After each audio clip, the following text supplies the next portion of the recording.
Imagina o seguinte, você não conhece as regras do trânsito e você simplesmente vai andar pela rua, certamente você vai bater de frente com outro carro, você vai matar alguém, você vai bater no poste, que você não conhece as regras da legislação. Quando você começa a entrar nesse mundo, e eu falo para vocês, existem hoje no mundo pequenos, eu falo pequenos porque de fato são pequenos grupos que controlam, por exemplo, a indústria farmacêutica, a indústria do petróleo. E esses grupos, eles dificultam o acesso à informação, porque uma sociedade que está alienada, uma sociedade que não conhece sobre o seu próprio poder, simplesmente a pessoa nunca vai conseguir usar. Ela vai ser usada como massa de manobra. A física quântica, quando você começa a adentrar nesse mundo da física quântica, primeiro você começa a entender os fatos. Não são boatos, fatos.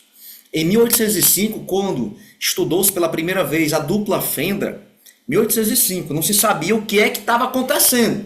Era algo totalmente estranho. Lançava-se um elétron partícula e aparecia um padrão de onda. 100 anos depois, ou seja, quase um século depois, foi que se descobriu, que se entendeu, devido aos aparatos tecnológicos, o porquê que estava acontecendo. Foi exatamente aí no começo do século XX que a física quântica começou a ser necessária, porque o padrão da física cartesiana não explicava os fenômenos que aconteciam a nível quântico. Inclusive o Einstein, não sei se vocês sabem, o Einstein, ele morreu, né, tretado, como se fala, né, ele morreu com algumas adversidades com os físicos quânticos da época. Porque o Einstein, gente, ele trouxe a relatividade para tentar explicar tudo que estava acontecendo no nível quântico. E o Einstein ele não deu tempo, digamos assim, não deu tempo o Einstein se atualizar e entender o que de fato estava acontecendo. Tanto que uma frase famosa do Einstein é aquela que fala assim: eu prefiro acreditar que a Lua continua existindo mesmo quando eu não estou olhando para ela. Ou seja, o Einstein ele não concebeu a ideia de que a realidade ela só existe a partir de um colapso, de uma observação. E quem é que observa? A consciência. E o que é consciência? Aí nós entramos um pouco mais na parte metafísica. Mas cada ser humano, cada pessoa, é uma consciência unificada. Então imagina o seguinte, existe uma única consciência, o próprio Deus, Criador, que se manifestou em cada mentalidade, em cada pessoa. Essa consciência está acima de tudo. A consciência é que cria, certo? Embaixo dessa consciência tem o quê? Tem um pacote de informações, a tua personalidade, os teus traumas, está aqui embaixo da consciência. Então por isso que eu falo, quanto mais apegado você está aos bens materiais, quanto mais está apegado ao teu querer, ao que falaram sobre você, a tua opinião, né? Tem pessoas que são rígidas, mas você vai sofrer, porque você vai se afastar da consciência. E é essa consciência que está criando, é quem colapsa a função de onda. Então, vamos lá. Início do século XX, for estudar dupla fenda novamente. Estou falando dupla fenda para ser mais fácil de entender, mas foram centenas de experimentos que fizeram, tá? Só o físico John Wheeler, ele replicou vários experimentos. Eu falo lá dentro do treinamento. E o que ficou observado? Primeira conclusão. A observação altera o estado do resultado. A observação altera o que se está acontecendo do outro lado. É um fato. Elétron não observado é uma onda. O observado é uma partícula. É um resultado colapsado. Inclusive, existe uma teoria nova, já vou adiantando para vocês, alunos, para vocês ficarem instigados. E olha isso aqui, cara. Existe uma nova teoria que fala assim: todas as possibilidades já foram colocadas no tabuleiro desde a criação do universo. O que nós fazemos é escolher consciente ou inconscientemente quando nós observamos. Ou seja, todas as possibilidades já existem em potencial.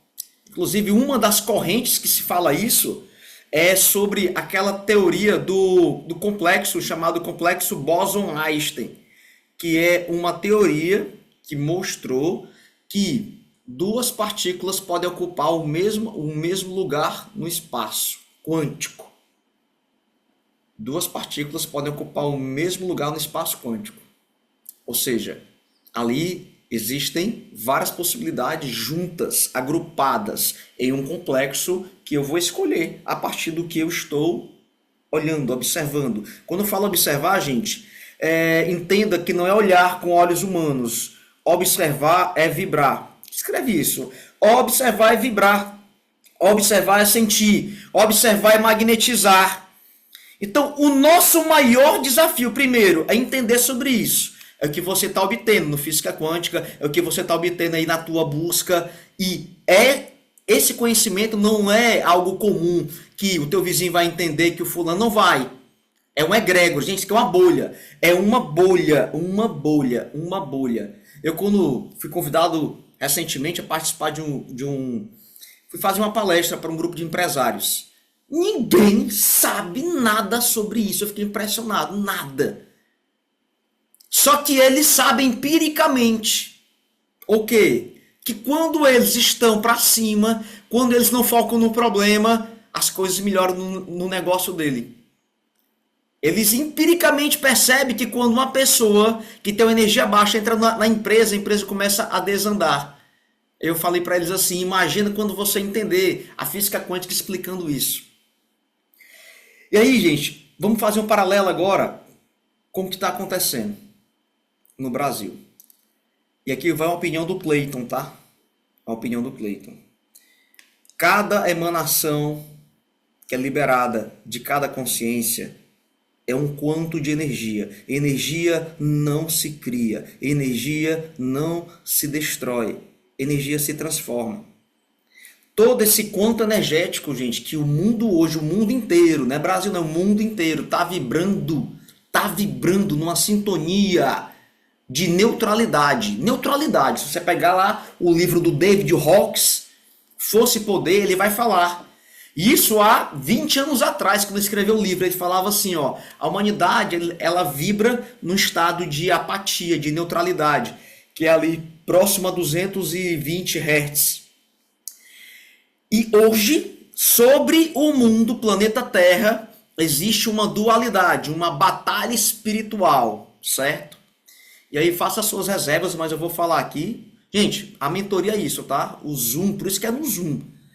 Eu vou falar aqui algumas coisas que são científicas, outras coisas que são minhas, e você faz teu filtro, tá bom? Faz teu filtro. Existem hoje, sobre a Terra, uma batalha espiritual muito intensa.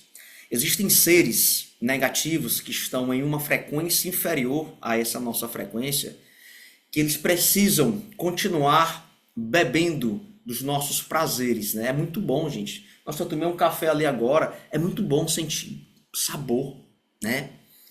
É muito bom, nós vivemos num mundo de prazeres aqui, tá?